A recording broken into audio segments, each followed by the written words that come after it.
अब हम सीखेंगे आपके पाठ्य पुस्तक के कुछ उदाहरण। बहुत आसान उदाहरण आपके कोर्स में दिए गए हैं।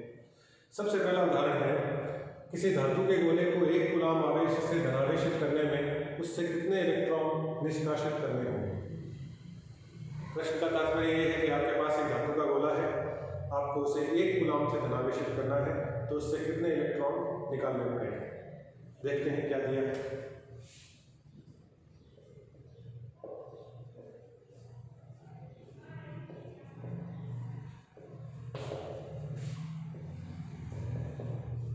Q का मान आपको दिया गया है एक कूलाम।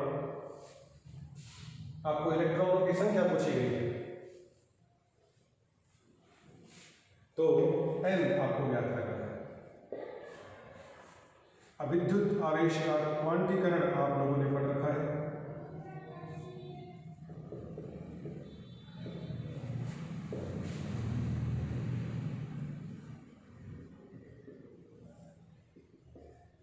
आपने क्वांटीकरण में सीखा है कि धनावेश के लिए Q = Ne आप लिख सकते हैं। इस सूत्र में Q का और E का मान रख दीजिए, आपका N का मान आ जाएगा।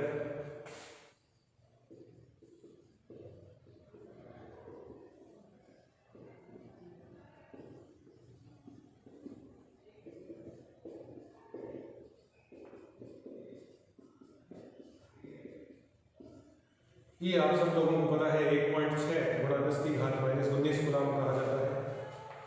ये कूलाम से कूलाम कट।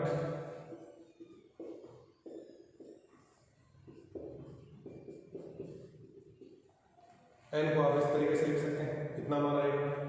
10⁻⁻19 को ऊपर ले जाते हैं।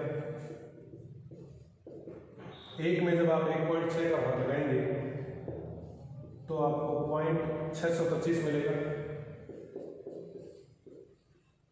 और 10⁻19 ऊपर जाके प्लस के हो जाएगा। अब एक अंक यहाँ हम आगे बढ़ाएं तो घात 1 कम हो जाएगा।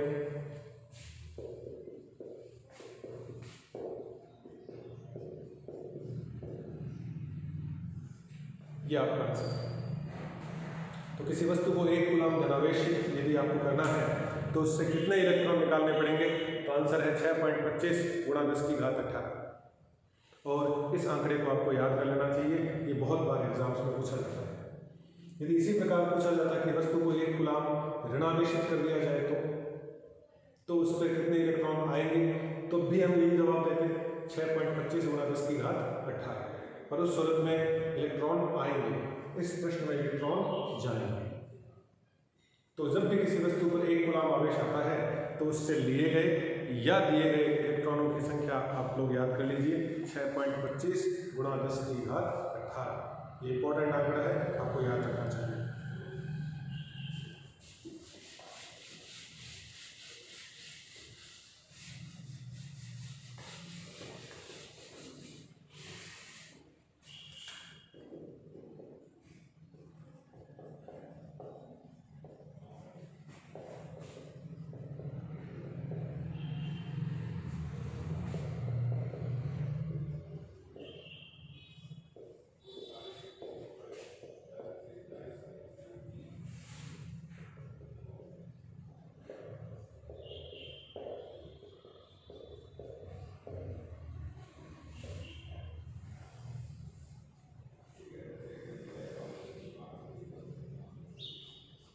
ऐसे याद रखिए, आपके बहुत काम का है, न्यूमेरिकल से बहुत काम है।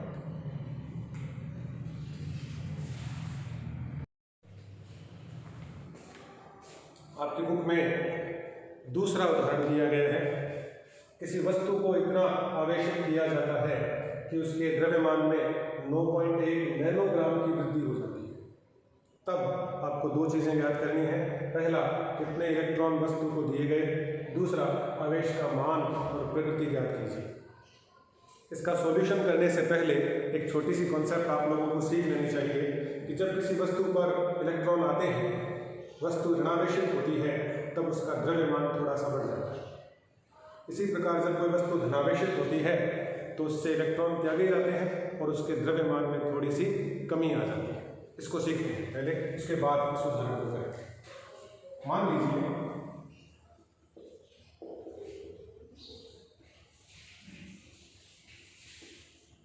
पहले इसका कॉन्सेप्ट देखते हैं। मान लीजिए एक वस्तु ए है और दूसरी वस्तु बी है, और ए वस्तु का द्रव्यमान भी m है और बी वस्तु का द्रव्यमान भी m है। दोनों समान द्रव्यमान की वस्तुएं हैं। अब यदि हम ए से एक इलेक्ट्रॉन बी को ट्रांसफर कर दें, मान लीजिए घर्षण द्वारा निकल गया, तब इस वस्तु से इस वस्तु पर एक इलेक्ट्रॉन जाने के कारण इस वस्तु पर इलेक्ट्रॉन की मात्रा एक बढ़ जाएगी। अब इसका द्रव्यमान हो जाएगा m प्लस n और इसका द्रव्यमान हो जाएगा m माइनस n। इस पर आवेश आ जाएगा प्लस का 1e और इस पर आवेश आ जाएगा माइनस का 1e। आप क्या देख रहे हैं कि जब वस्तु से एक इलेक्ट्रॉन निकलता है तो उसके द्रव्यमान में एक एमई की कमी हो जाती है, और जब इस पर इलेक्ट्रॉन आता है तो उसके द्रव्यमान में एक एमई की वृद्धि हो जाती है। मान लीजिए ये इलेक्ट्रॉनों की संख्या 2 होती, 2 इलेक्ट्रॉन ट्रांसफर होते, उस सूरत में इस पर आवेश होता 2e, इस पर होता माइनस 2e, यहाँ लिखते माइनस का 2me, यहाँ लिखते प्लस का 2me। तो हमें कॉन्सेप्ट धीरे धीरे डेवलप हो रही है कि एक इलेक्ट्रॉन जाने पर द्रव्यमान में एमई कमी आती है, 2 इलेक्ट्रॉन जाने पर 2me कमी आती है। ऐसे ही 2 इलेक्ट्रॉन आने पर द्रव्यमान में 2me वृद्धि होती है। अब मान लीजिए एक वस्तु से दूसरी वस्तु में n इलेक्ट्रॉन ट्रांसफर हुए, तो इस वस्तु पर आवेश आएगा प्लस n, इस पर आएगा माइनस n, इसका द्रव्यमान nme घट जाएगा, इसका द्रव्यमान nme बढ़ जाएगा। तो आप देखते हैं कि जब किसी वस्तु पर n इलेक्ट्रॉन आते हैं तो उस पर आवेश आ जाता है माइनस n और उसका द्रव्यमान बढ़ जाता है nm। ये जो द्रव्यमान में वृद्धि है ये कितनी है nm, और इसमें जो द्रव्यमान में कमी है डेल्टा m वो कितनी है nm। इसमें nme जुड़ा है, इसमें nme घटा है। तो आप याद रख सकते हैं कि जब किसी वस्तु पर धनावेश आता है तो उसके द्रव्यमान में कमी होती है, और जब किसी वस्तु पर ऋणावेश आता है तो उसके द्रव्यमान में वृद्धि होती है। हालांकि यह वृद्धि और कमी बहुत ही नगण्य होती है, लेकिन फिर भी होती है। देखते हैं अब इस न्यूमेरिकल को कैसे करना है। आपको दिया गया है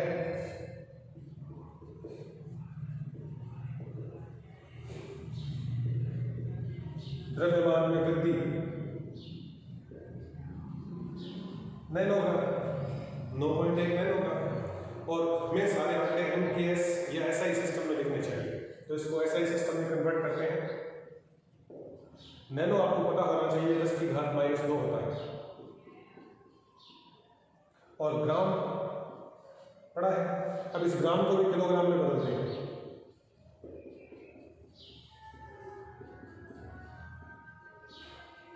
कुल मिला के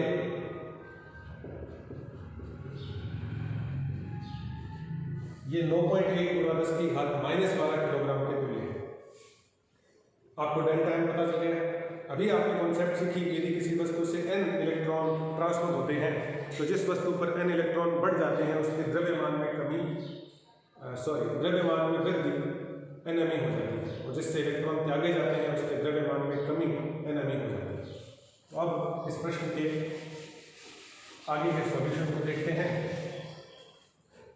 चूंकि डेल्टा m आप लिख सकते हैं nme,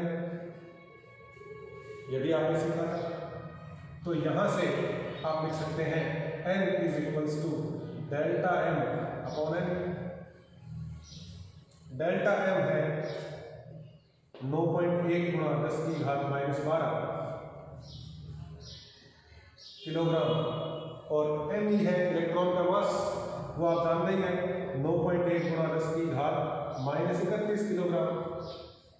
किलोग्राम से किलोग्राम कट, 9.1 से 9.1 कट, और ये घात जब ऊपर जाएगी तो आपका आंसर आएगा 10 की घात 19। तो इतना आसान प्रश्न है। तो जिस वस्तु पर 9.1 नैनोग्राम द्रव्यमान बढ़ा था उस वस्तु ने कितने इलेक्ट्रॉन ग्रहण किए हैं आपको समझ में आ गया होगा, 10⁻19। अब इस प्रश्न के दूसरे भाग पर चलते हैं।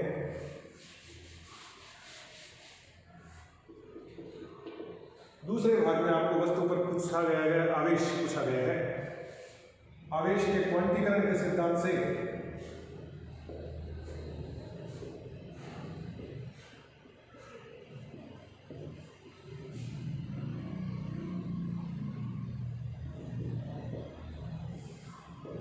Q is equals to I, electron त्यागे गए या ग्रहण किए गए?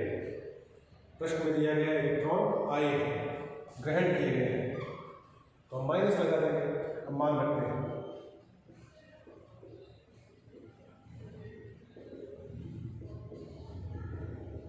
n का मान आपने प्राप्त किया है 10⁻19। ई आप लोगों को पता है, ये घात कट, और Q का मान आपको मिलेगा -1.6 गुना। इस प्रश्न के सेकंड भाग का आंसर आएगा -1.6 गुना। ये आपका एग्जाम्पल नंबर 1.2।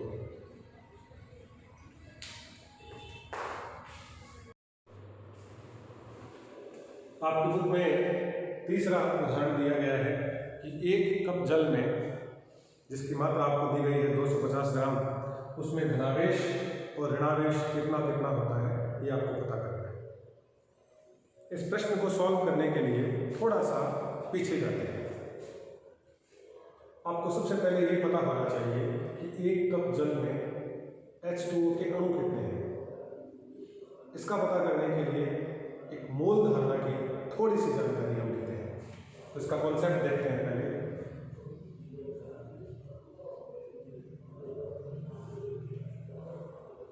मान लीजिए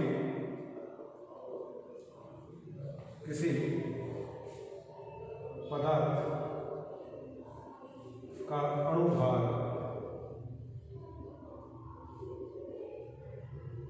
m0 है तथा उस पदार्थ की दी गई ग्राम में मात्रा m, ये अपने को दे रखा है। m मात्रा दे रखी है अपने को ग्राम में, अणुभार है m0। अब आपसे मोल पूछे जाए तो कैसे बताएं? पदार्थ के मोल लिखे जा सकते हैं। मान लीजिए मोल को अपन म्यू से दिखाते हैं तो उसका सूत्र होता है ग्राम में मात्रा बटे अणुभार। किसी भी पदार्थ की दी गई ग्राम में मात्रा में यदि हम अणुभार का भाग लगा दें तो हमें मोलों का मान प्राप्त हो जाता है। चूंकि 1 मोल में अणु n होते हैं, अवगाद्रो संख्या होती है 6.02 गुणा 10⁻23, या आप इसको 6 गुणा 10⁻23 भी कह सकते हैं। तो 1 मोल में अणु इतने हैं तो म्यू मोल में कितने होंगे? इसलिए म्यू मोलों में अणु कितने होंगे?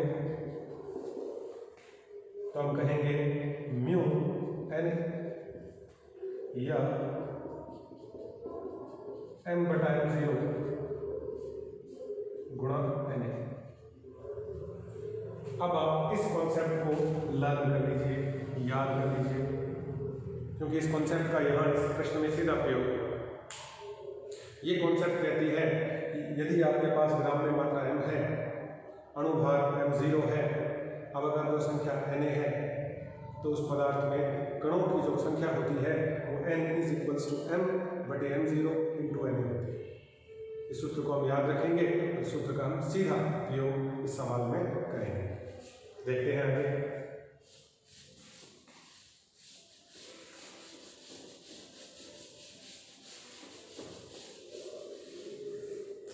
दिया है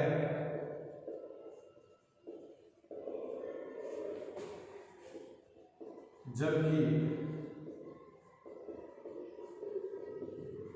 ग्राम में मात्रा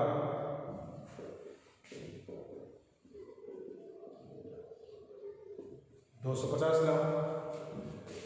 चूंकि जल का अणुभार, ये आपको याद होना चाहिए, 18 ग्राम होता है, इसलिए 1 कप जल 250 ग्राम जो हमने मान रखा है में H2O के अणु, अभी हमने सूत्र बनाया है उसका प्रयोग करते हैं।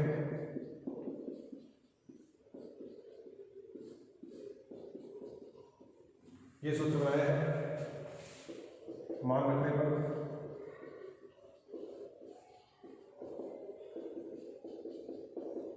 m का मान रखेंगे 250 ग्राम,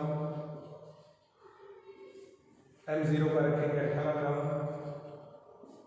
और अवगाद्रो संख्या का रख देंगे 6 × 10 की घात 23। एक बार 0.02 छोड़ देते हैं, सिर्फ 6 × 10 की घात 23 देते हैं, तो ये ग्राम से ग्राम कट, और आप ये पाएंगे कि ये 6 से 18 3 बार कट होगा, तो n को आप लिख सकते हैं 25/3 और ये 23 और एक घात जोड़ दीजिए 24, ये आपको प्राप्त होगा। इस प्रकार आप 1 कप जल में अणुओं की संख्या ज्ञात कर सकते हैं। ये तो हुई एक बात। अब हमें यह पता है कि जो H2O का प्रत्येक अणु है, उस प्रत्येक अणु में यदि आप H2O को लिखें तो उसके प्रत्येक अणु में 2 और 8 10 प्रोटॉन है और 10 ही इलेक्ट्रॉन है, क्योंकि कप में जो भी जल भरा है, जल मूलभूत रूप से विद्युत उदासीन होता है, जल का जो अणु होता है, तो उसमें जितना धनावेश होता है उतना ही ऋणावेश होता है। इसलिए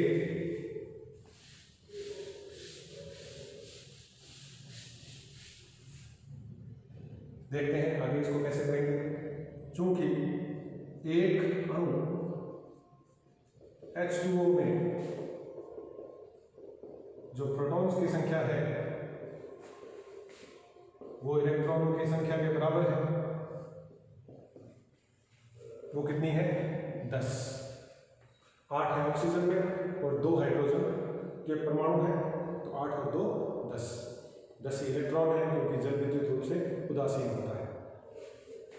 इसलिए n अणु H2O में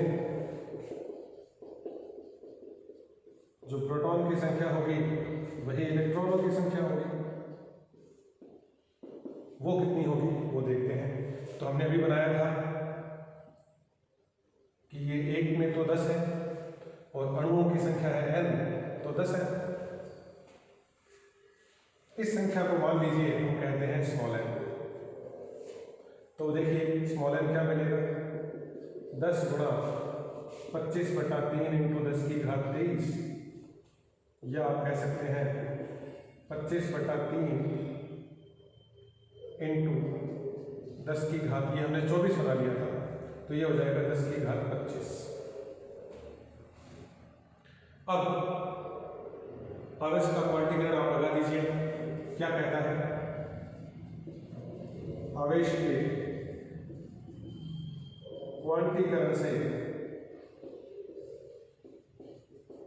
आप जानते हैं कि Q बराबर होता है नहीं, तो जब आप ये संख्या रखेंगे और E का गुणा करेंगे तो आपको धनावेश और ऋणावेश प्राप्त हो जाएगा। तो अब आगे देखते हैं। अतः 1 कप जल में धनावेश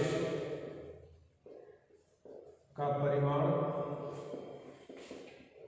इज इक्वल्स टू ऋणावेश का परिमाण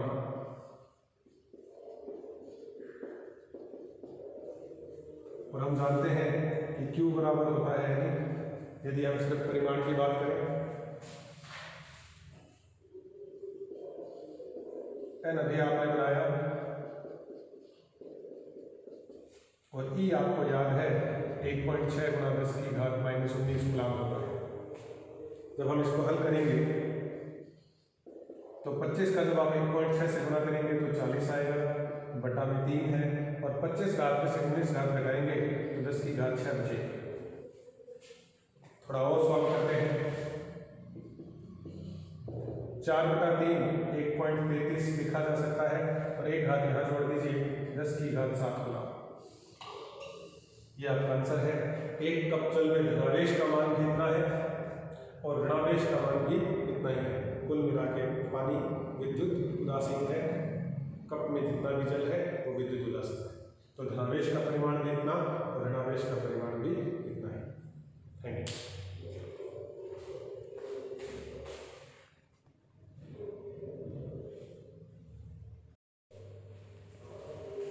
आपकी बुक में बहुचयनात्मक प्रश्नों में भी एक प्रश्न क्वांटीकरण का दिया हुआ है। प्रश्न यह है कि किसी वस्तु को 5 × 10 की घात -19 कूलम्ब से धनावेशित करने के लिए उसमें से निकाले गए इलेक्ट्रॉनों की संख्या क्या होगी। सीधा सीधा क्वांटीकरण का क्वेश्चन है, देखते हैं क्या कहता है आवेश का क्वांटीकरण।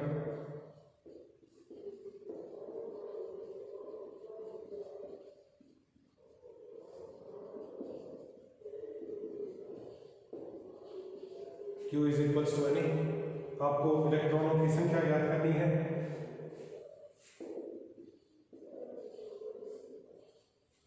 मान रखते हैं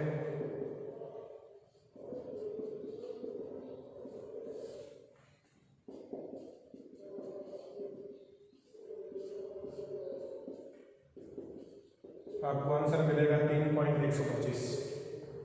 अब हम जानते हैं कि इलेक्ट्रॉनों की संख्या हमेशा एक पूर्ण संख्या होती है, कभी भी वो दशमलव में नहीं हो सकती।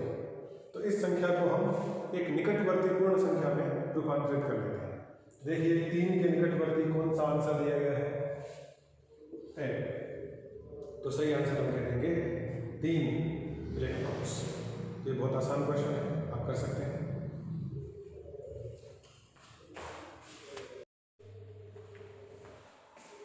हमारी बुक में अति लघुत्तरात्मक प्रश्नों में भी एक प्रश्न क्वांटीकरण पर है। 7n14 नाभिक पर आवेश का मान कूलम्ब में लिखो। ये आपकी बुक का अति लघुत्तरात्मक प्रश्नों का 16वां प्रश्न है। तो इसको कैसे सॉल्व करें देखते हैं।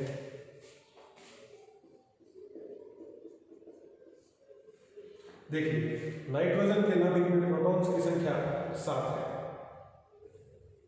7n14 नाभिक में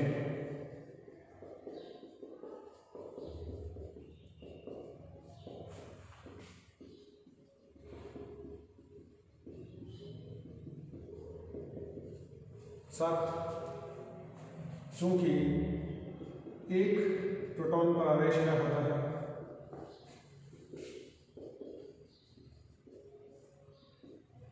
+1.6 × 10 की घात -19 कूलम्ब। तो 7 प्रोटॉन्स पे क्या होगा?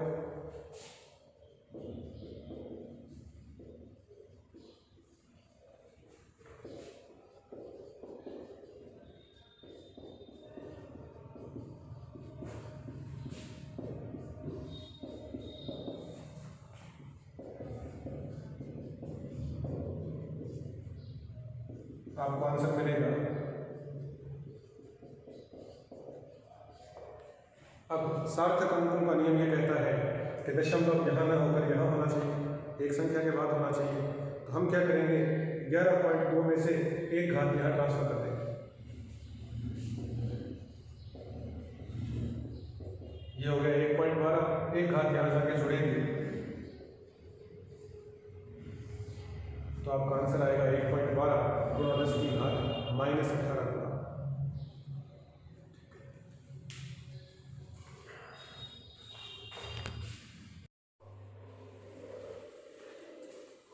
आपकी बुक में लघुत्तरात्मक प्रश्नों में भी एक प्रश्न विद्युत आवेश के क्वांटीकरण पर है।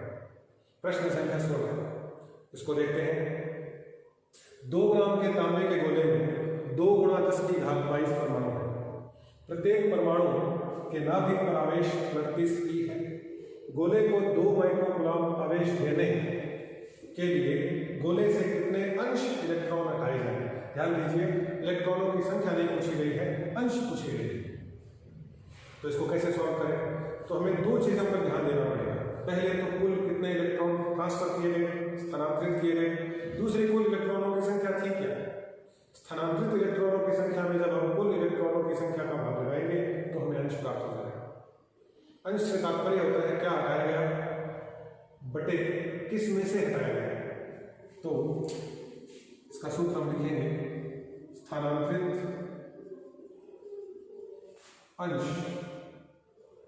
अंश को हम फ्रैक्शन कह सकते हैं। स्थानांतरित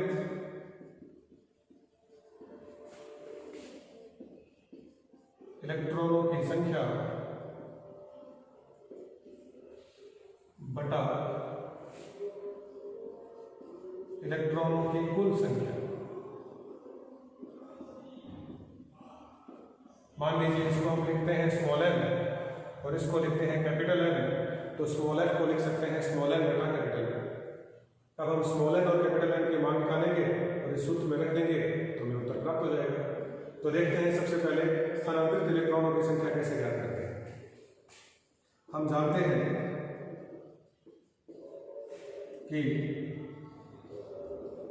एक कूलाम आवेश देने हेतु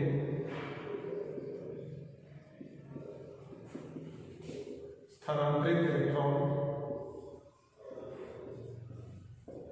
ये आपने याद किया है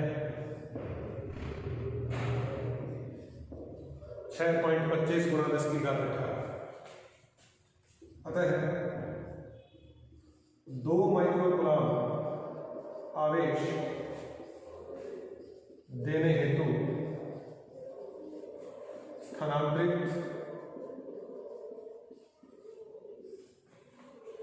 इलेक्ट्रॉन ये आपको मिलेंगे 6.25 × 10⁻18 इंटू 2 × 10⁻−6। इसको सॉल्व करते हैं तो ये आपको मिलेगा 12.5 × 10⁻12। 6.25 का 2 से गुणा करेंगे 12.5, 10⁻18 में से 6 घात गई 10⁻12। तो आपने एक चीज प्राप्त कर ली। अब हम सीखेंगे कि इस तांबे के गोले में कुल इलेक्ट्रॉन कितने हैं वो ज्ञात करते हैं।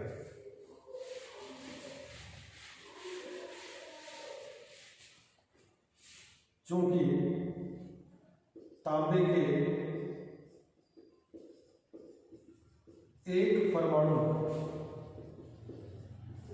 में इलेक्ट्रॉन होते हैं 29, ये हमें पता है। और ना भी पता हो तो यहां ध्यान दीजिए, परमाणु क्रमांक जितना होता है किसी नाभिक के अंदर प्रोटॉन्स की संख्या उतनी होती है, नहीं उदासीन परमाणु में इलेक्ट्रॉनों की संख्या होती है। तो यहां इसने एक प्रकार से आपको संकेत दिया है कि एक परमाणु में 29 इलेक्ट्रॉन आपको लेने हैं। तो तांबे के एक परमाणु में इलेक्ट्रॉन कितने हैं? तांबे के 2 × 10⁻22 कुल परमाणु में परमाणुओं में